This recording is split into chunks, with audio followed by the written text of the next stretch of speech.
бетіңізге үй жағдайында өте керемет маска дайындауды үйретемін. Осы масканы жасайтын болсаңыз, бетіңіз 2 аптаның ішінде аппақ Кореяның қыздар сияқты болады сөзсіз. Ол үшін үйде қолданып жүрген күрішті алып, осындай ыдысқа саламыз.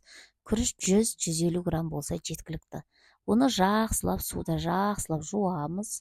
Жуып болған соң, қызып тұрған отқа қойып, күрішімізді жақсылап пісіріп аламыз, қыздар. Міндетті түрде күрішті пісіріп аласыздар.